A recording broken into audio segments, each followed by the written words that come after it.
Hello everyone, welcome to Empire academy of excellence. और आज हमारा है जनवरी 2026 के करंट अफेयर का पार्ट 2, जिसमें हमने 35 क्वेश्चन कल कर लिए थे।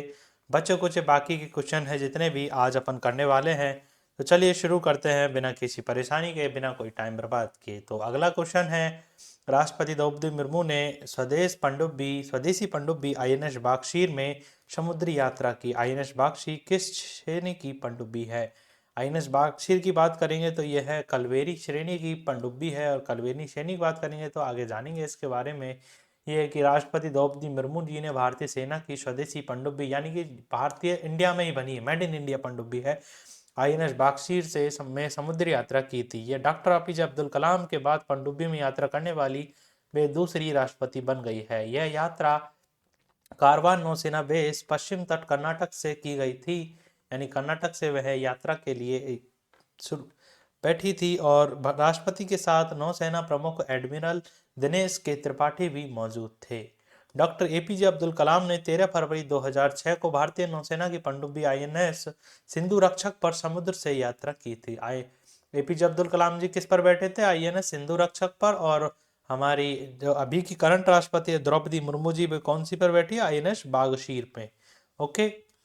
और आईएनएस बागशीर की बात करेंगे तो ये प्रोजेक्ट 75 स्कॉर्पियन प्रोजेक्ट का हिस्सा है। श्रेणी की बात करेंगे तो कलवरी श्रेणी की यह पनडुब्बी है। प्रकार की बात करेंगे तो डीजल इलेक्ट्रिक पारंपरिक पनडुब्बी है। और स्थिति की बात करेंगे तो कलवरी श्रेणी की छठी एवं अंतिम पनडुब्बी है। कमीशन की बात करेंगे तो ये 23 जनवरी 2024 को यह कमीशन हुई थी। और सतह की गति की बात करेंगे तो 11 समुद्री मील प्रति घंटा इसकी रफ्तार है। ओके, इसमें ज़्यादा देखने की जरूरत है नहीं, इसमें से मुझे लगता नहीं कोई पूछा जाए। अब ये जरूर पूछ सकता है कि कौन सी श्रेणी की है वो समुद्री पनडुब्बी, तो कलवीर श्रेणी की पनडुब्बी आ जाएगी। ओके, जलमग्न गति की बात करेंगे तो 20 नॉटिकल मील इसकी समुद्री प्रति आवर इसकी दूरी है। अन्य पनडुब्बी की बात करेंगे तो कलवरी, खंडेरी, करंज, वेला, वागीर, ये सारी काफ़ी सारी पनडुब्बियां हैं। निर्माता की बात करेंगे तो एमडीएल है, मझगांव डॉकयार्ड शिपयार्ड लिमिटेड इसने बनाया है, मझगांव में है। बहुत अच्छी है, ज़्यादातर ये की पनडुब्बी वगैरह काफ़ी शिप वगैरह बनाने का काम यहीं पर ही होता है। प्रोजेक्ट 75 स्कॉर्पियन प्रोजेक्ट की बात करें तो भारतीय सेना की पनडुब्बी निर्माण कार्यक्रम है। फ्रांस के सहयोग से स्कॉर्पियन श्रेणी की पनडुब्बियां बनाई जा रही है। उद्देश्य पानी के भीतर युद्ध क्षमता को मजबूत करना। और बागशीर नाम हिंद महासागर के एक शिकारी मछली सेंट फिश के नाम पर रखा गया है। ओके, अगला क्वेश्चन देखते हैं। क्वेश्चन नंबर 37, दुर्लभ मृदा ऑक्साइड यानी कि रेयर अर्थ ऑक्साइड आरईओ के भंडार के मामले में 2025 में भारत का कौन सा स्थान रहा है? भारत के स्थान की बात करेंगे तो रेयर अर्थ मेटल में भारत का 3rd स्थान पर है। पहले स्थान पर अपना शायद चाइना होगा या फिर अमेरिका होगा। देखते हैं कौन सा है। भारत में एमिकस ग्रोथ रिपोर्ट के रेयर अर्थ मेटल दुर्लभ मृदा भंडार में तीसरी रैंक हासिल की है। Amicus growth report amicus growth advertiser द्वारा की जाती है। भारत के पास 6.9 मिलियन टन दुर्लभ मृदा ऑक्साइड भंडार है। यह वैश्विक भंडार का लगभग 6 से 7% है। रेयर अर्थ मेटल की बात करेंगे तो यह 17 विशेष धातुओं का समूह है जो पृथ्वी की आंतरिक संरचनाओं में पाए जाते हैं। इनका उपयोग आधुनिक तकनीक, हरित ऊर्जा और रक्षा उपकरणों के निर्माण में किया जाता है। टॉप लेवल पर बात करेंगे तो यह भाई साहब चाइना चल रहा है 44 मिलियन टन पर। दूसरे पर ब्राजील है 21 मिलियन टन। तीसरे पर भारत है 6.9 मिलियन टन के साथ में रेयर अर्थ मेटल में। आरईई उत्पादन रिपोर्ट आई है 2024 की, उसकी बात करेंगे तो चीन के नंबर 1 पर है। दूसरे नंबर पर म्यांमार है, अमेरिका है। तीसरे नंबर पर म्यांमार है। चौथे नंबर पर भारत है। और आर्म्स की ग्रोथ एडवाइजर की बात करेंगे तो एक परामर्श संस्था है, इसे कोई लेना देना नहीं है। नहीं है यार, ये तो गवर्नमेंट की है, सरकारी विश्लेषण करती है, मुख्यालय नई दिल्ली है। Amicus growth advisors. केंद्रीय कोयला एवं खान मंत्री कौन है? जी किशन रेड्डी।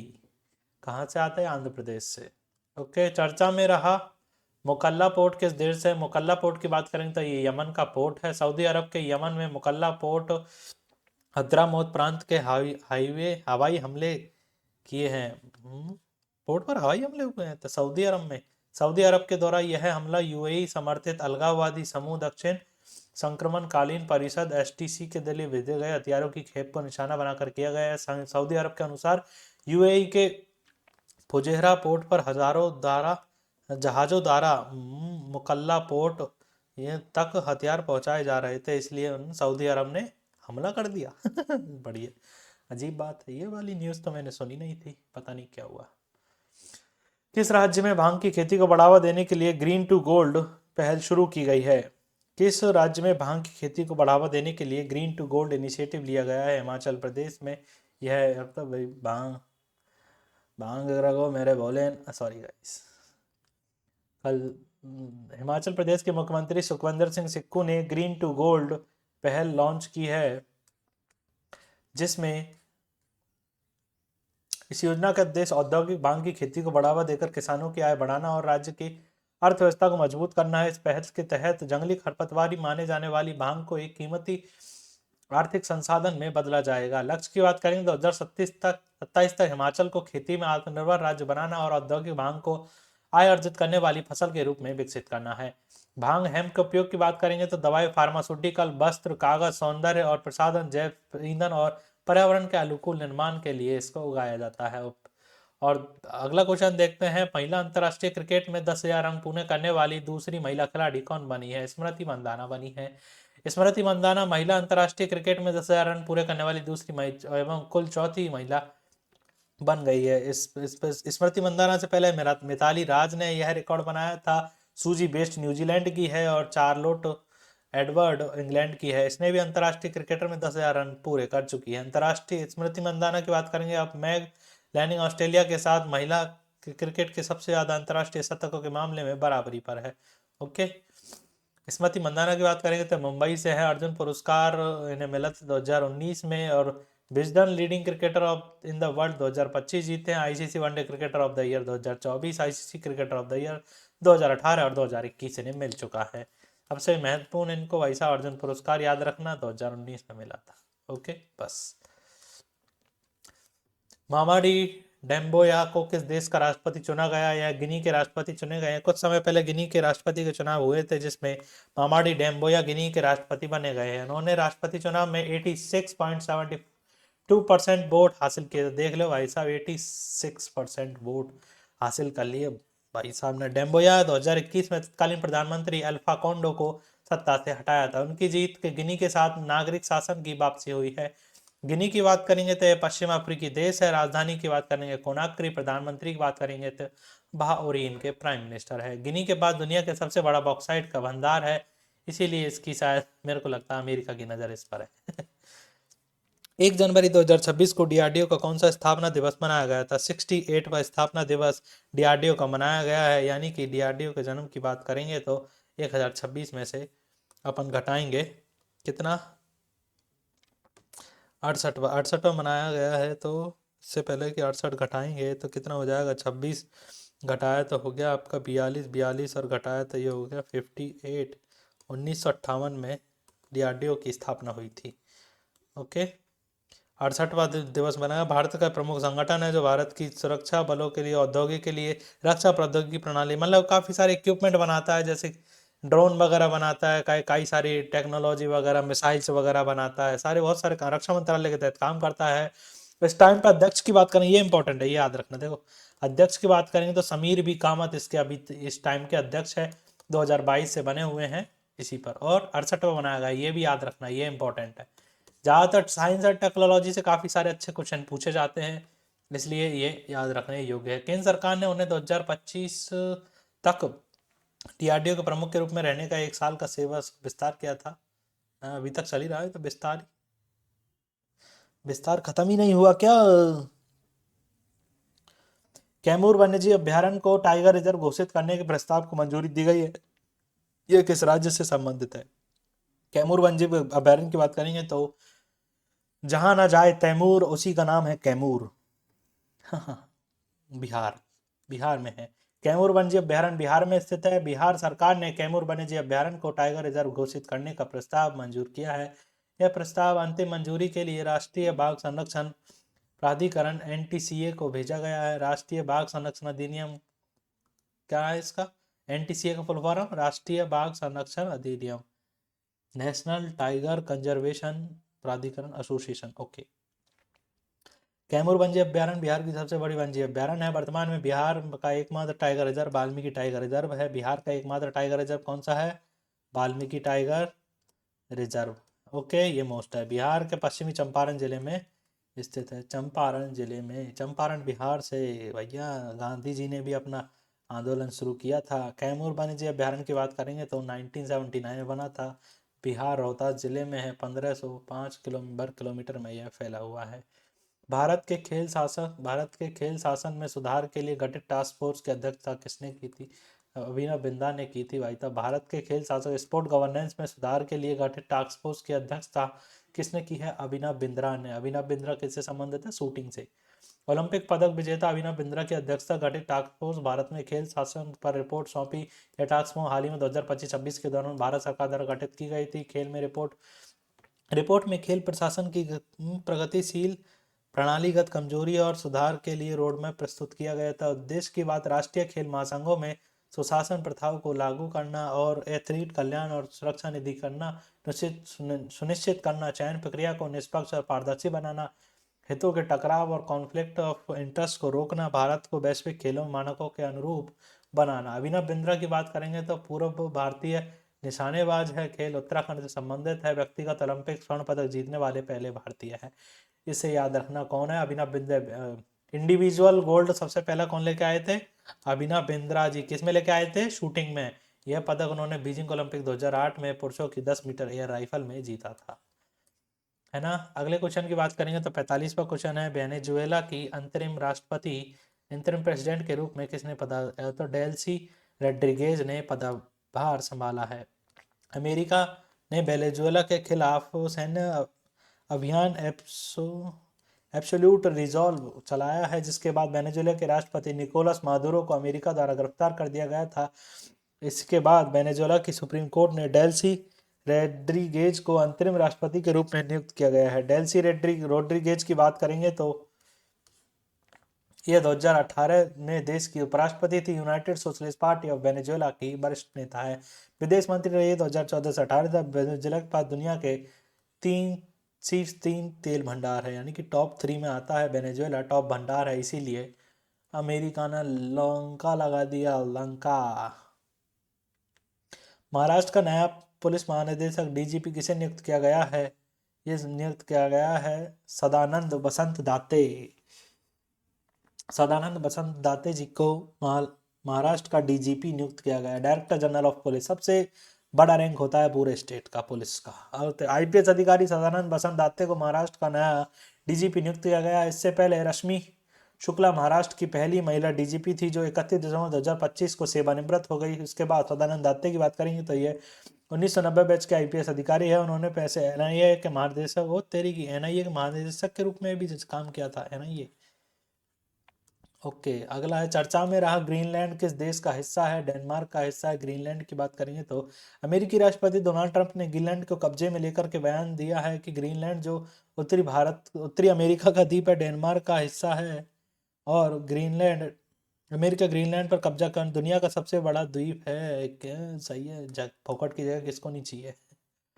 ग्रीनलैंड इतना बड़ा है कि यह पूरे अंटार्कटिक क्षेत्र पर नजर रखने का प्राकृतिक मंच है। नेचुरल अमेरिका को और नाटो के लिए यह फॉरवर्ड सिक्योरिटी पोस्ट जैसा है। ग्रीनलैंड में भारी मात्रा में संसाधन की बात करेंगे तो लिथियम है, एबी बैटरी के लिए, यूरेनियम है परमाणु ऊर्जा के लिए, ग्रेफाइट है, नियोबियम है मिसाइल एआई चिप्स और स्मार्टफोन के लिए। इसीलिए किया जा रहा है कब्जा। जलवायु परिवर्तन और उत्तरी समुद्री मार्ग की बात करें तो ग्लोबल वार्मिंग से आर्कटिक की बर्फ पिघल रही है। इससे नए उत्तरी समुद्री मार्ग खुल गए हैं, जिससे एशिया यूरोप यात्रा को कम समय और कम लागत की संभावना बनते हैं। साथ ही में तेल, गैस, खनिज संसाधन भी उपलब्ध हो रहे हैं। जो ग्रीनलैंड को नियंत्रित करेगा वह भविष्य में आर्कटिक व्यापार के मार्गों को पकड़ बनाएगा। ग्रीनलैंड क्षेत्र की बात करेंगे तो ग्रीनलैंड डेनमार्क का हिस्सा है, लेकिन उसे आत्मशासन मिला हुआ है, सेल्फ गवर्नेंस। प्रधानमंत्री की बात करेंगे तो जेम्स फ्रेडरिक उसके प्रधानमंत्री है। डेनमार्क की बात करें तो डेनमार्क अलग राजधानी है। उसके प्रधानमंत्री की बात करेंगे तो मेंट फ्रेडरिक्सेन उसके प्राइम मिनिस्टर है। अगला क्वेश्चन देखेंगे, चर्चा में रही कलाई सेकंड विद्युत जल परियोजना किस राज्य से संबंधित है? कलाई सेकंड की बात करें तो ये अरुणाचल प्रदेश की है। और इसके बारे में डिटेल से देखेंगे तो ये रही कलाई सेकंड विद्युत परियोजना अरुणाचल प्रदेश की लोहित नदी पर बनाई जा रही विद्युत परियोजना है। पर्यावरण मंत्रालय की विशेष मूल्यांकन समिति EAC स्पेशल मूल्यांकन एग्जामिन कमेटी, क्या पता है, ने 1200 मेगावाट की कलाई सेकंड विद्युत परियोजना को पर्यावरण मंजूरी की सिफारिश दी है। पर्यावरण कार्यकर्ता इस परियोजना का विरोध कर रहे हैं क्योंकि यह क्षेत्र श्वेत उदर बुगले का स्थानीय निवास है। कलाई सेकंड विद्युत परियोजना की बात करेंगे तो यह अंजो जिला अंजो अंजो अंजो अंजो जिला अरुणाचल प्रदेश में है। लोहित नदी पर बनाया गया है। ब्रह्मपुत्र की सहायक नदियां है। क्षमता की बात करें तो 1200 मेगावाट, तो इसमें बिजली का उत्पादन होगा। विकास कार्यकर्ता की बात करें तो Tehri hydro development corporation THDC इसका काम कर रही है। लागत की बात करेंगे तो 14,176 लागत करोड़ रुपए की लागत आई है। कलाई बंद की बात करेंगे तो यह भी अंजा जिले में अरुणाचल प्रदेश में है। यह लोहित नदी पर इसकी क्षमता 600 वाट है। दूसरे की क्षमता 1200 वाट, यानी दोगुना बड़ा बनाया जा रहा है। ज़्यादा इंपॉर्टेंट है नहीं, पर फिर भी एक बार देख लिया अपन ने। चर्चा में रहा EV4 वीजा। ओ अमेरिका वाला। अच्छा, ये EV4 वीजा भारत आने की किस अनुमति किस देश के नागरिकों को देता है? चीन के नागरिकों को भारत आने की अनुमति देता है। भारत ने चीनी नागरिकों के लिए नया electric business visa EV4 visa launch किया है। इसका उद्देश्य भारत चीन व्यापार को आसान और सुव्यवस्थित और सुरक्षित बनाना है। EV4 वीजा की बात करेंगे तो ई प्रोडक्शन इन्वेस्टमेंट बिजनेस वीजा इसका पूरा नाम है। पूरा नाम याद रखना भाई साहब, ई प्रोडक्शन बिजनेसमेंट इन्वेस्टमेंट बिजनेस वीजा। ओके, 1 जनवरी 2026 से शुरू हुआ है। 100% ऑनलाइन है, किसी दूसरा बार जाने की जरूरत नहीं है। ऐसा ऑनलाइन बुक करो, ऑनलाइन आपका अपॉइंटमेंट बुक हो जाएगा, सारे काम हो जाएंगे। आवेदन के बाद 45 से 50 दिनों के अंदर जारी हो जाता है। अवधि की बात करें तो भारत में अधिकतम 6 महीने की रुकने की अवधि है। इस वीजा की आवश्यकता क्यों? कई भारतीय कारखानों में चीनी मशीनें लगी है जिन्हें चलाने और ठीक करने के लिए यहाँ के इंजीनियर की जरूरत होती है। यह वीजा इस तरह के चीनी विशेषज्ञ मशीनों की स्थापना, रखरखाव, गुणवत्ता जांच, क्वालिटी और कर्मचारी प्रशिक्षण ITIRP सिस्टम सेटअप के लिए भारत आ सकेंगे। इसके अलावा प्लांट डिजाइन से जुड़ा काम, वरिष्ठ प्रबंधक के बैठकों के लिए यह वीजा मिलेगा। हर साल भारत में 9 जनवरी को प्रवासी भारतीय दिवस मनाया जाता है। इस मनाने की शुरुआत कब हुई थी? 2003 में प्रवासी भारतीय दिवस मनाने की शुरुआत हुई थी। महात्मा गांधी जी अफ्रीका से लौटे थे, इसीलिए भाई साहब हर साल 9 जनवरी को प्रवासी भारतीय दिवस मनाया जा रहा था। कब शुरू हुआ की बात करें 2003 में भारत सरकार ने, विदेश मंत्रालय ने शुरू। 2003 में तो भाई साहब मोदी जी की सरकार थी ना। सही है भाई साहब। प्रवासी भारतीय दिवस सम्मेलन की बात करेंगे तो यह है, नहीं उस टाइम अटल बिहारी वाजपेयी, मतलब बीजेपी गवर्नमेंट थी। बीजेपी अटल बिहारी वाजपेयी जी की सरकार थी। प्रवासी भारतीय दिवस सम्मेलन की बात करेंगे तो 18वां प्रवासी भारतीय दिवस सम्मेलन 8 से 10 जनवरी 2025 को उड़ीसा के भुवनेश्वर में मनाया। इस बार का याद रखना, ये वाले प्रवासी भारतीय से हमेशा क्वेश्चन पूछा जाता है कहाँ पर मनाया गया इस बार का उड़ीसा में मनाया गया। कब से मनाया जा रहा है? 2003 से मनाया जा रहा है। कौन मनाता है इसका? विदेश मंत्रालय द्वारा मनाया जाता है। ओके, तो क्यों मनाया जाता है ये तो उनको याद हो ही गया। उंगल कनवाई सोलुनगल कार्यक्रम की शुरुआत किस राज्य के द्वारा की गई है? तमिलनाडु के द्वारा की गई है। तमिलनाडु सरकार ने नया सहभागी शासन कार्यक्रम उंगल कनवाई और सोलुंगल हमें अपने सपने बताओ के शुरुआत की है। तमिलनाडु के मुख्यमंत्री एम स्टालिन ने इसकी घोषणा की है।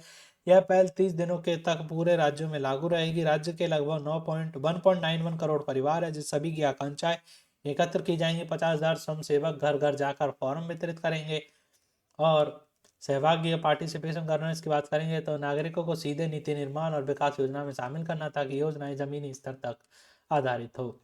भारतीय सेना द्वारा गठित आधुनिक युद्ध बैल भैरव की सबसे प्रमुख विशेषता क्या है? कि 1 लाख से अधिक ड्रोन ऑपरेटर्स वाली इकाई इसे शुरू की गई है। और नई भैरव बटालियन शुरू की गई है। भारतीय सेना ने 1 लाख से अधिक ड्रोन ऑपरेटरों के साथ भैरव आधुनिक युद्ध बल मॉडर्न वॉरफेयर फोर्स का गठन किया गया है। यह बल ड्रोन केंद्रित आधुनिक युद्ध इकाई के रूप में विकसित की गई है। इसमें 1 लाख से अधिक सैनिक ड्रोन ऑपरेटर शामिल होंगे। और भैरव दुनिया की सबसे बड़ी ड्रोन सक्षम लड़ाकू इकाइयों में से एक है। यह बल रियल टाइम निगरानी, सटीक हमले और प्रीशियस स्ट्राइक और खुफिया जानकारी जुटाने में सक्षम है। गठन का उद्देश्य भारत में युद्ध क्षेत्र में प्रभुत्व डोमिनेंस को बढ़ावा देना है। भैरव फोर्स की बात करेंगे तो यह अगली पीढ़ी की लड़ाकू इकाई है, जहां हर सैनिक को उन्नत ड्रोन संचालन और तकनीकी आधारित युद्ध क्षेत्र संचालित करने का प्रशिक्षण दिया गया है। और प्रमुख तथ्य की बात करेंगे, अब तक 15 भैरव बटालियन गठित की जा चुकी है। और इन दोनों सीमाओं को LAC और LOC पर तैनात की गई है। इसे 25 तक बढ़ाया जाएगा। ओके, कितनी बनाने हैं अपन को? 1 लाख बनानी है। अभी तो 15 बनाई है, एक में कितना हो, करीबन 250 होंगी। ओके, इस तरह से 15 फोर्स 15 टुकड़ी बना चुकी है। 25 बनाएंगे, अभी और भी बनाएंगे। Sorry guys. अगला क्वेश्चन देखते हैं, ये कि अपना वरिष्ठ पर्यावरणविद माधव गडगिल का हाल ही में निधन हो गया था। उन्हें पद्म भूषण किस वर्ष दिया गया था? माधव गडगिल जी को दिया गया था भाई साहब 2006 में पद्म भूषण। पद्म भूषण 2006 में। वरिष्ठ पर्यावरणविद माधव गडगिल का 83 वर्ष की उम्र में पुणे में निधन हो गया। इन्हें धरती पुत्र के नाम से पुकारा जाता, तरीकी धरती पुत्र के नाम से पुकारा जाता, तब तो मोस्ट हो गए। अच्छा, माधव गडगिल जी पश्चिमी घाट पारिस्थितिकी विशेषज्ञ पैनल के अध्यक्ष हैं। उन्हें गडगिल आयोग, गडगिल और गडगिल समिति की, सही है, पश्चिमी घाट पारिस्थितिकी पैनल की गडगिल समिति, गडगिल आयोग की बात करें तो 2010-11 में माधव गडगिल ने पश्चिमी घाट पारिस्थितिकी विशेषज्ञ पैनल की अध्यक्षता की। इस आयोग ने पूरे पश्चिमी घाट को पारिस्थितिक रूप से संवेदनशील क्षेत्र घोषित करने की सिफारिश की थी। पुरस्कार की बात करेंगे तो 1981 में पद्मश्री, 2006 में पद्म भूषण, उसके बाद आ गई दूसरी गवर्नमेंट, और 2024 में चैंपियंस ऑफ द अर्थ का अवार्ड दिया गया था। याद रखना, माधव गडगिल को चैंपियंस ऑफ द अर्थ का अवार्ड कब दिया गया था? 2024 में मोस्ट, ये इंपॉर्टेंट हो सकता है। नागौरी अश्वगंधा उत्पाद को जीआई टैग प्रदान किया गया किस राज्य? अरे भैया, नागौरी तो राजस्थान से है हमारे से। अरे चमक चमक डीजे पे नागौरी नाचे।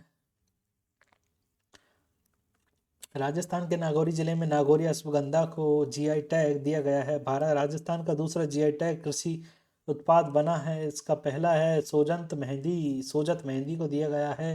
नागौरी अश्वगंधा उसके औषधीय गुणों के लिए जानी जाती है। जीआई टैग की बात करेंगे तो भारत ने माल का भौगोलिक उत्पाद रजिस्ट्रेशन और संरक्षण अधिनियम 1999 बनाया। इसे 2003 में लागू किया गया था। भारत में पहला जीआई टैग 2004-5 में दिया गया था दार्जिलिंग की चाय को। इसको ये है मोस्ट। जारी करते हुए बात करेंगे तो भौगोलिक उपदर्शन रजिस्ट्री के द्वारा जागृत के चेन्नई में स्थित है। यह वाणिज्य एवं उद्योग मंत्रालय के द्वारा काम किया। तो कुछ नहीं यार, इसको ये क्या कहते हैं, भौगोलिक रूप से बढ़ावा देना, गवर्नमेंट द्वारा ग्रांट वगैरह मिलती है और विदेशी बाजारों वगैरह में इसकी थोड़ी बहुत पकड़ वगैरह बनती है। इसमें बढ़ावा देने के लिए उसके उत्पादन को वगैरह ये सब के लिए जीआई टैग दिया जाता है, कोई भी चीज़ हो। परमाणु ऊर्जा नियामक परिषद AERB के नए अध्यक्ष के रूप में किसे नियुक्त किया गया है? LK बालासुब्रमण्यम। LK बालासुब्रमण्यम को परमाणु ऊर्जा नियामक परिषद AERB का अध्यक्ष नियुक्त किया गया है। उन्होंने इस पद पर डॉक्टर DK शुक्ला का स्थान लिया है। डॉक्टर LK बालासुब्रमण्यम की बात करेंगे तो मैकेनिकल इंजीनियर हैं। उन्होंने परमाणु इंजीनियरिंग में प्रशिक्षण प्राप्त किया है। इससे पहले वे NPCIL के निदेशक रह चुके हैं।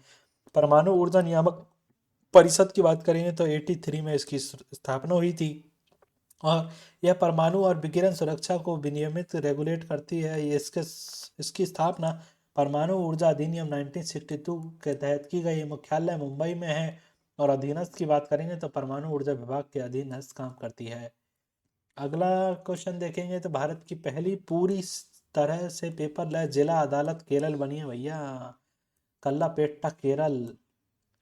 भारत के मुख्य न्यायाधीश CJI चंद्रकांत ने केरल वायनाड तो कल्लापेट्टा में भारत की पहली पूरी तरह से डिजिटल और पेपरलेस जिला अदालत का उद्घाटन किया। इस कोर्ट ने केस फाइल करने से लेकर फैसले सुनाने तक सारा काम कंप्यूटर और टैबलेट पर होगा। यह भारत का पहला जिला न्यायालय है जहां जजों की मदद के लिए आर्टिफिशियल इंटेलिजेंस का इस्तेमाल किया जाएगा। क्या बात है। उडाई द्वारा आधार से जुड़ी जानकारी को सरल बनाने के लिए किस शुभंकर को लॉन्च किया गया है? उदय शुभंकर को लॉन्च किया गया है। भारतीय विशिष्ट पहचान प्राधिकरण UIDAI के आधार का आधिकारिक शुभंकर उदय लॉन्च हो गया है। UIDAI के अध्यक्ष नीलकंठ मिश्रा द्वारा आधार शुभंकर उदय को लॉन्च कर दिया गया। यह एक प्रकार का चैटबॉक्स है जो आधार से जुड़ी हुई जानकारी देगा। उदय उद्देश्य भाषाओं के बारे में जानकारी, भाषा समझ और भरोसा को बढ़ावा देना है। उदय एक संचार भागीदार की तरह काम करेगा। आधार से दुनिया AI पर ये चैटबॉट ही चला रहे हैं अभी तक। भारत का पहला बायो हैप्पी जिला कौन सा बना है? केरी पेन्योर, Arunachal Pradesh. Bio happy district चुने गए हैं भैया अरुणाचल प्रदेश का, यानी कि बायोलॉजी की तरफ से बायोलॉजिकल यानी कि एनवायरमेंटल फ्रेंडली। अरुणाचल प्रदेश का केई पेन्योर भारत का पहला बायो हैप्पी जिला बने हैं। बायो हैप्पी की बात करेंगे तो यह प्रकृति और जैव विविधता को सुरक्षित रखकर उससे लोगों को खाना, सेहत, कमाई बेहतर किया जाए तो उससे मिलने वाली खुशहाली को बायो हैप्पीनेस कहा जाता है। यह शब्द कृषि वैज्ञानिक एम एस स्वामीनाथन ने दिया था। बायो हैप्पी जिला पर पहल M S Swaminathan research foundation द्वारा जिला प्रशासन के सहयोग से लागू की जा रही है। कई पेन्योर को क्यों चुना गया है? यह क्षेत्र प्राकृतिक एवं जैव विविधता से भरपूर है। यहाँ घने जंगल, साफ नदी और पारंपरिक खेती करने वाले आदिवासी प्रमुख समुदाय रहते हैं। इसका कारण यह जिले के प्रकृति को बचाते हुए लोगों के जीवन को बेहतर बनाने के लिए योजना लागू करने के लिए सबसे उपयुक्त जिला माना गया है। यह प्रोजेक्ट कैसे काम करेगा की बात करेंगे तो खेती और जैव विविधता में स्थानीय पारंपरिक खेती और फसलों को बचाना और आजीविका के लिए पर्यावरण को नुकसान पहुंचाए बिना स्थानीय लोगों की आय बढ़ाना इसका उद्देश्य है। अगले क्वेश्चन की तरफ विस्तार से जाने के लिए इससे पहले हम पहले 1 मिनट पानी पियेंगे। सो चलते हैं अपने फिर से अगले क्वेश्चन की तरफ। और अगले क्वेश्चन की बात करेंगे तो यह है बाइमा ट्रायंगल किन 3 देशों का क्षेत्रीय समूह है, सहयोग समूह। बाइमट ट्रायंगल की बात करेंगे तो फ्रांस, जर्मनी और पोलैंड का है। भारत ने पहली बार बाइमट ट्रायंगल के साथ आधिकारिक स्तर की बातचीत की है। यह बातचीत पेरिस में हुई थी। भारत की तरफ से विदेश मंत्री जयशंकर मौजूद थे, जयशंकर जी गए थे भाई साहब। पोलैंड के विदेश मंत्री रोडोसाल्व सिकोरस्की ने कहा कि वह इस बात से संतुष्ट है कि भारत ने रूसी तेल आयात से कटौती शुरू कर दी है। बाइमर ट्रायंगल की बात करेंगे तो बाइमर ट्रायंगल एक क्षेत्रीय राजनयिक समूह है जिसमें फ्रांस, जर्मनी, पोलैंड शामिल है। उद्देश्य की बात करेंगे तो यूरोपीय सुरक्षा, रक्षा और अर्थव्यवस्था और राजनीतिक समन्वय को मजबूत करना यह इसका उद्देश्य है। स्थापना की बात करेंगे तो यह 1991 में शुरू हुआ था जहाँ एलपीजी रिफॉर्म आए थे। उत्पत्ति का स्थान बाइमर शहर जर्मनी का है। बाइमर ट्रायंगल फ्रांस, जर्मनी, पोलैंड का एक त्रिपक्षीय मंच है जिसकी स्थापना 1991 में यूरोपीय सुरक्षा और सहयोग को बढ़ावा देने के लिए की गई थी। और अरालम वन्यजीव अभ्यारण्य जो कि भारत की पहली बटरफ्लाई सेंचुरी बनी है, कहाँ पर स्थित है? अरालम वन्यजीव अभ्यारण्य केरल में है। ये आया था यार अभी तो शायद, हाँ ये वाला याद रखना। अरालम वन्यजीव अभ्यारण्य केरल में स्थित है। अब इसे अरालम बटरफ्लाई सेंचुरी कहा जाएगा। इसका नाम बदलकर केरल राज्य वन्यजीव बोर्ड द्वारा किया गया था। नाम क्यों बदला? केरल की कुल 327 तितली प्रजातियों में से 266 प्रजातियां यहाँ पर पाई जाती है। लगभग इतनी प्रजातियों के कारण इसे बटरफ्लाई सेंचुरी घोषित किया गया है।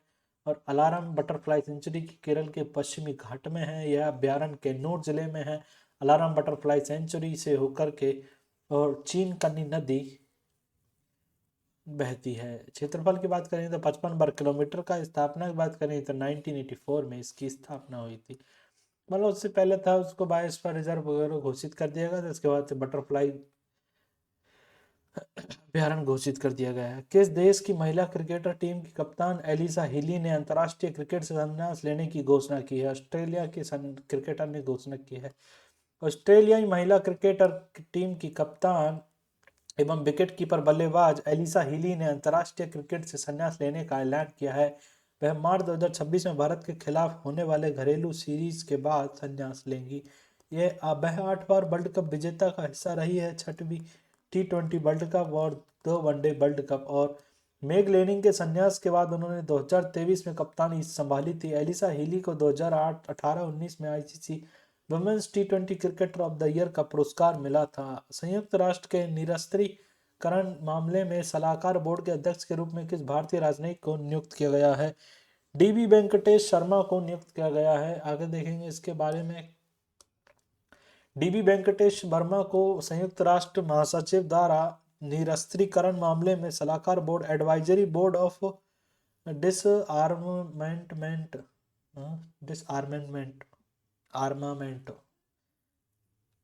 डिसआर्मामेंट मैटर के अध्यक्ष करिए। वेंकटेश की संस्था बनने अध्यक्ष भारतीय। अगला इसके संस्था के बारे में देखते हैं, और तो कोई मतलब नहीं है।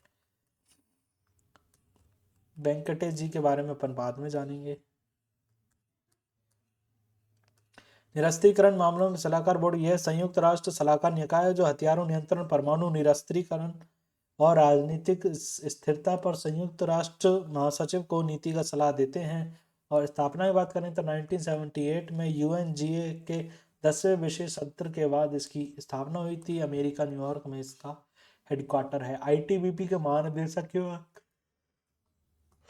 कपूर, हाँ, शत्रुजीत सिंह कपूर जी को आईटीबीपी का महानिदेशक बनाया गया है। भारत के आईटीबीपी कहाँ, चीन की साइड में। उन्होंने प्रवीण कुमार का स्थान लिया है जो सीमा सुरक्षा बल के महानिदेशक बने हैं। शत्रुजीत सिंह कुमार कपूर की बात करें तो 1990 बैच के आईपीएस ऑफिसर है। ये पहले हरियाणा काडर के डीजीपी भी रह चुके हैं। और आईटीबीपी की बात करेंगे तो भारतीय चीन सीमा की सुरक्षा स्थापना के 1962। मुख्यालय की बात करेंगे दिल्ली। अधीनस्थ की बात करेंगे तो होम मिनिस्ट्री के अंतर्गत आती है। अगला क्वेश्चन देखेंगे जो कि अपना 9वां अंतर्राष्ट्रीय मसाला सम्मेलन आईएससी कहाँ आयोजित किया गया है। आईएससी कहाँ आयोजित हुआ है भैया? आईएससी कहाँ आयोजित हुआ है? कोची में। अंतर्राष्ट्रीय मसाला सम्मेलन भैया, मसाला कोची केरला में ही तो मिलते हैं। 9वें अंतर्राष्ट्रीय मसाला सम्मेलन का आयोजन 23 से 26 फरवरी 2026 को कोच्चि केरला में किया गया था। इस सम्मेलन का आयोजन अखिल भारतीय मसाला निर्यातक फोरम AISEF के द्वारा किया गया। इस सम्मेलन का उद्घाटन अमिताभ कांत जो कि G20 के पूर्व शेरपा नीति आयोग के पूर्व CEO रह चुके हैं, उनके द्वारा किया गया था। अंतर्राष्ट्रीय मसाला सम्मेलन की बात करेंगे तो आईएससी एक वैश्विक मंच है जहां सरकारी अधिकारी, मसाला निर्यातक, वैज्ञानिक, शोधकर्ता और नीति निर्माता एक साथ आकर के मसाला उद्योग के विकास, नवाचार और आपूर्ति श्रृंखला पर चर्चा करते हैं। नोट: भारत का दुनिया का सबसे बड़ा मसाला उत्पादक है, उपभोक्ता निर्यातक है, जिससे अक्सर मसालों की भूमि भी कहा जाता है। मसालों की भूमि किसे कहा जाता है? भारत को। ब्राजील आएगा आंसर में, मत कर देना। केरल को मसालों का बगीचा और दुनिया की मसाला राजधानी भी कहा जाता है। दुनिया में सबसे ज्यादा मसाले कहाँ मिलते हैं? केरल में, इसलिए कहाँ पर हुई है? केरल में। और ऐसी नए डिजिटल प्लेटफॉर्म को किस संस्थान के द्वारा लॉन्च किया गया है? भारतीय निर्वाचन को के द्वारा लॉन्च किया गया है। ICECI election commission of India, भारतीय निर्वाचन आयोग ने लोकतंत्र और चुनाव प्रबंधन और पर अंतर्राष्ट्रीय सम्मेलन IICDEM लॉन्च किया गया है। ओके, 2026 में सम्मेलन में 2026 में ECINET election commission of India और NET के फुल फॉर्म देखेंगे बाद में। चुनाव प्रबंधन, चुनाव ज्ञानेश कुमार नेत्र, हटा छोड़ो इसको। ECNET की बात करते हैं। ECNET के बारे में जानते हैं ना? ये चुनाव आयोग का डिजिटल सेक्टर में चुनाव के बारे में जानकारी सेवा प्लेटफॉर्म पर दुनिया का सबसे बड़े 40 है, 22 और कोई मतलब नहीं है, छोड़ो।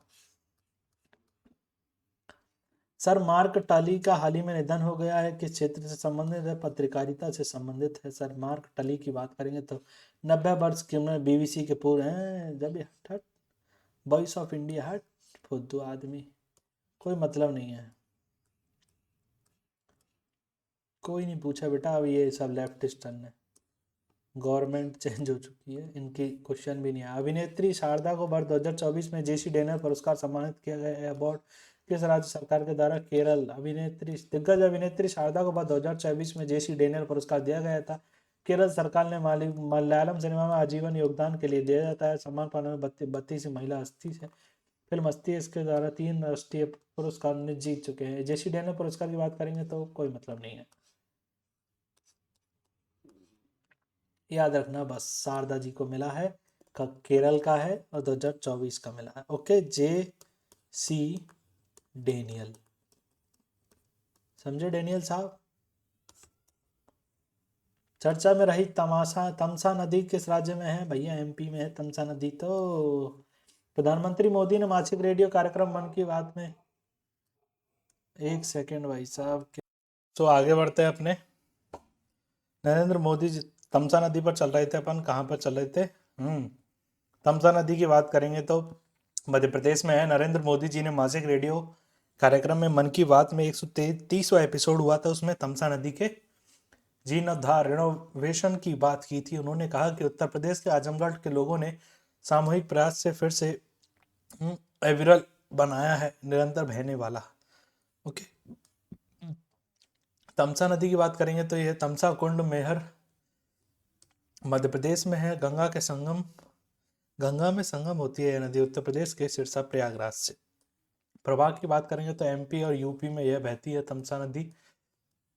तमसा नदी की बात होगी तो यहाँ पर आप बता देना कि MP से रिलेटेड है, बस छोटा सा क्वेश्चन पूछा जाएगा, इसके अलावा मेरे को लगता नहीं कोई क्वेश्चन पूछा जाए। किस देश की संसद ने 15 वर्ष से कम उम्र के बच्चों के लिए सोशल मीडिया पर प्रतिबंध? वो फ्रांस ने लगाया है, पता है।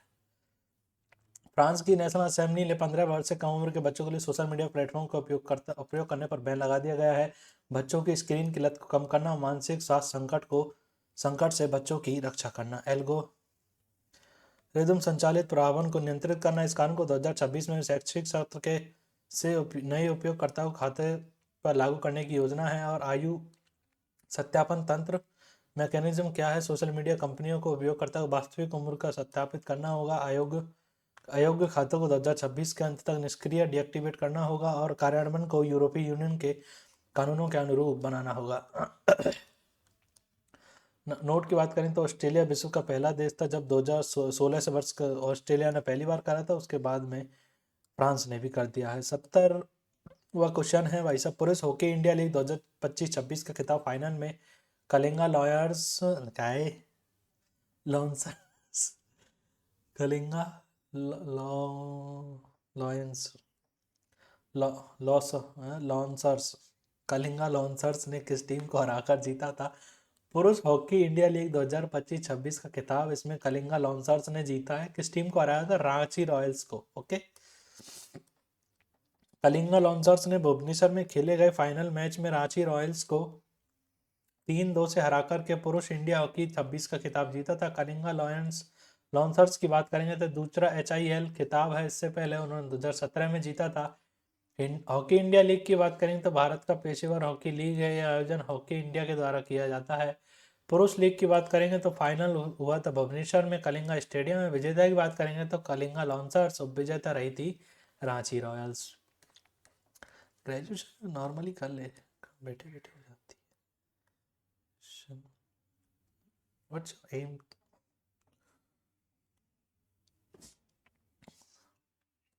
इतिहास की बात करें तो पहला सीजन 2013 में और विजेता रांची राइजन इसके विजेता थे। दिल्ली वेवराइडर्स इसके उप विजेता थे। अगला क्वेश्चन देखते हैं, नरेंद्र मोदी जी ने किस राज्य में PM Svanidhi credit card launch किया था? केरल में लॉन्च किया था भैया।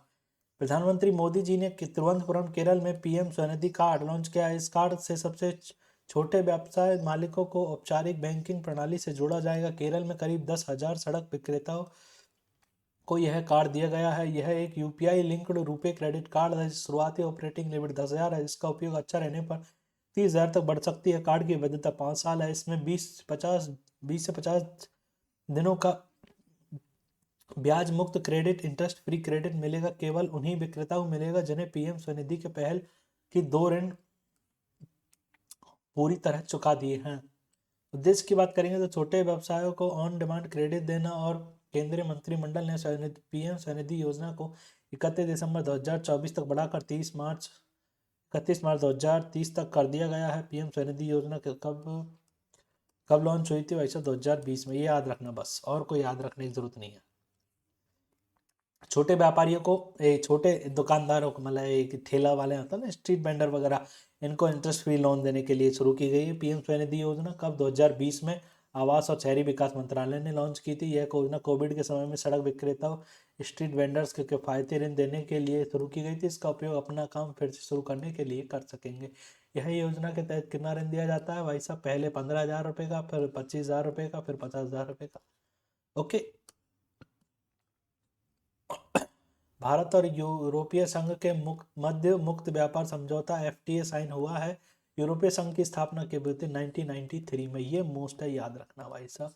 Trade off mother of all trade deal हो चुकी है, इसलिए इसके बारे में काफ़ी अच्छे करंट अफेयर आप ChatGPT और परप्लेक्सिटी से निकाल करके पढ़ना। ये 100% इनमें से काफ़ी सारे क्वेश्चन आने की संभावना है। भारतीय प्रधानमंत्री नरेंद्र मोदी यूरोपीय परिषद के अध्यक्ष एंटोनियो कोस्टा और यूरोपीय आयोग के अध्यक्ष था उर्सुला वॉन डेर लेयन के साथ 27 जनवरी 2026 को नई दिल्ली में 16वें भारत यूरोपीय संघ शिखर सम्मेलन की सह अध्यक्षता की थी। भारत यूरोपीय संघ के मुक्त व्यापार समझौता फ्री ट्रेड एग्रीमेंट साइन किया गया। मुक्त व्यापार समझौते पर भारत EU की वार्ता 2007 में हुई थी। वर्तमान द्विपक्षीय व्यापार 136 अरब अमेरिकी डॉलर का है। भारत के लिए यह FTA क्यों जरूरी है? भारत के निर्यात के लिए नया बाजार मिलेगा। EU भारत के दीर्घकालिक निवेश और लॉन्ग टर्म करेगा और भारतीय MSME को बढ़ावा मिलेगा। यूरोपीय संघ की बात करेंगे तो यूरोप के 27 देशों का संघ है। EU में 27 दुनिया की लगभग 5.5% आबादी रहती है। यह दुनिया की जीडीपी का लगभग 14 से 17% योगदान यूरोपियन यूनियन देता है। और उस गठन की बात करें तो 1993 में मास्ट्रिच संधि के तहत इसका गठन हुआ था। ईयू का सबसे बड़ा देश की बात करें तो जर्मनी, जर्मन शेफर्ड वाला जुड़ सबसे नया जुड़ने वाला देश की बात करेंगे तो क्रोएशिया, हमने पहले भी पढ़ा था। यूके 2020 तक यूके यूरोपीय संघ का हिस्सा था, लेकिन इसे छोड़ दिया। इसके बाद इसमें 27 देश हो चुके हैं।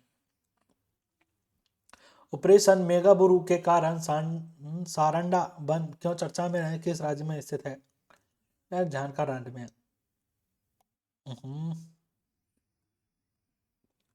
झारखंड के सारंडा वन पश्चिम सिंहभूम में चलाए गए ऑपरेशन मेगाबुरु के दौरान 17 माओवादियों को सुरक्षा बलों ने मार गिराया।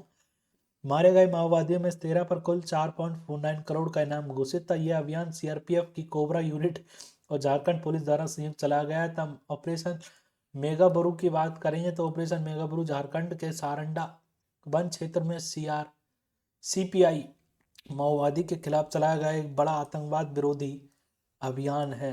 विश्व का एकमात्र देश कौन सा बना है जो आधिकारिक रूप से दूसरी बार पेरिस जलवायु समझौते से बाहर हुआ है? यूएसए। ये बिक गई है गवर्नमेंट।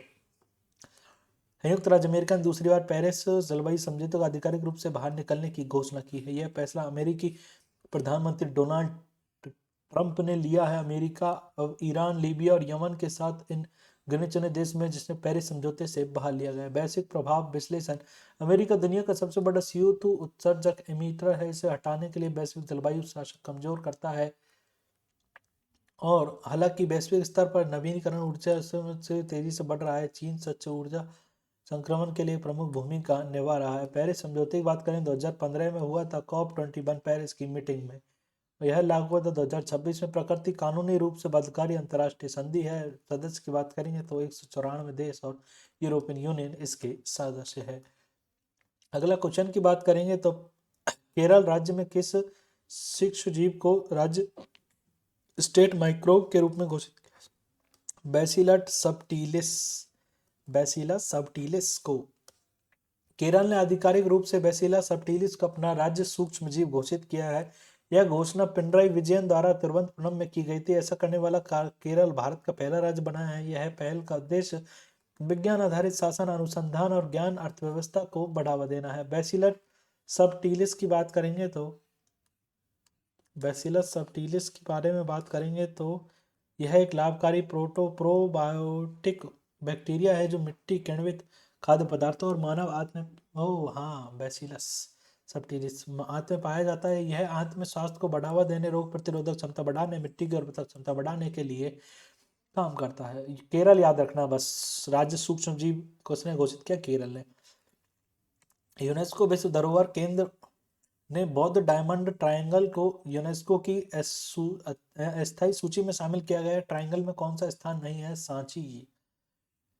यूनेस्को विश्व धरोहर केंद्र में उड़ीसा बौद्ध डायमंड ट्रायंगल को भारत की अस्थायी सूची में शामिल किया। बौद्ध अस्थायी ट्रायंगल में ललित गिरी, उदयगिरी और रत्नागिरी 3 गिरी हैं, सांची शामिल नहीं है। ओके, वह मध्य प्रदेश में है। त्रिकोण उड़ीसा के जाजापुर कटक जिले में स्थित है और उड़ीसा की यह है आसिया पर्वत श्रृंखलाओं पर स्थित। माना जाना कि यह तीनों पर्वत श्रृंखलाओं तीनों हीनयान, महायान और वज्रयान का प्रसार हुआ था। यूनेस्को विश्व धरोहर सूची की बात करें तो यह ऐसी जगह होती है जहाँ जिसे यूनेस्को द्वारा विश्व स्तर पर मान्यता दी जाती है। तीर्थस्थल स्थल है, सांस्कृतिक प्राकृतिक मिश्रित और 1978 में इसका गठन हुआ था। यूनेस्को की बात करेंगे तो यह संयुक्त राष्ट्र की एक एजेंसी है जिसका अमेरिका ने भट्टा बैठा रखा है भाई साहब। कार्य, शिक्षा, कला और इसके 45 में इसका गठन हुआ था पेरिस मुख्यालय में। पेरिस याद करने योग्य बस। महानिदेशक की बात करेंगे खालिद अल अनानी इसके महानिदेशक है। और last question of the this monthly current affair 2026 का ये क्वेश्चन नंबर लास्ट। निम्नलिखित में से कौन 500 सिंगल्स मुकाबले जीतने वाली पहली महिला शटलर बन गई है? पीवी सिंधु बन गई है। ये कौन है? बैडमिंटन प्लेयर पीवी सिंधु 500 एकल मैच जीतने वाली भारत की पहली भारतीय शटलर महिला बैडमिंटन खिलाड़ी बन गई है। यह उपलब्धि उन्होंने इंडोनेशिया मास्टर्स सुपर 500 में हासिल की थी। पीवी सिंधु दुनिया की छठी महिला खिलाड़ी है जिन्होंने 500 एकल मैच जीते हैं। पीवी सिंधु की बात करेंगे तो तेलंगाना से संबंधित है। भारतीय बैडमिंटन खिलाड़ी है। भारत की पहली और एकमात्र खिलाड़ी है जो बैडमिंटन वर्ल्ड चैंपियन बनी है। पुरस्कार की बात करेंगे तो काफ़ी ज़्यादा पुरस्कार है, अर्जुन पुरस्कार, पद्म श्री मिला है, मेजर ध्यानचंद मिला है, और क्या बोलते हैं, पूमा की ब्रांड एम्बेसडर है, PUMA। पूमा ने इनके नाम पर अपने ब्रांड का नाम जो इंडिया में लॉन्च करा, पूमा ने बैडमिंटन के लिए काफ़ी सारे नए प्रोडक्ट्स लॉन्च किए, इसमें PVMA लॉन्च के नाम से लॉन्च किया है। ओके, PV सिंधु को ट्रिब्यूट देने के लिए उन्हें ब्रांड एम्बेसडर बनाकर PUMA की जगह क्या कर दिया, PVMA। ओके, उन्होंने बैडमिंटन के सामान वगैरह, स्पोर्ट कंपनी है काफ़ी सारे, जैसे जूते वगैरह बनाती है पूमा, उसी प्रकार से अब ये स्पोर्ट प्रोडक्ट भी बनाती है। उसी प्रकार से बैडमिंटन के प्रोडक्ट को इंडिया में, जो बैडमिंटन के सबसे नंबर 1 खिलाड़ी है इंडिया की, PV सिंधु, उन्हीं को ब्रांड एम्बेसडर बनाया गया है। और PVMA के नाम से इन्होंने इंडिया में काफ़ी सारे आउटलेट्स खोले हैं, इसको याद रखना। तो मिलते हैं कल अगले लेक्चर में। अगले आपका हमारा धुरंधर कैलकुलेशन बैच 2026 का फ्री चल रहा है, इसकी 8 क्लासेज हो चुकी है और अगली क्लास बहुत जल्द होने वाली है। कल आपकी अगली क्लास होगी, तब तक मिलते हैं। धन्यवाद, शुक्रिया, bye bye, good night, see you soon.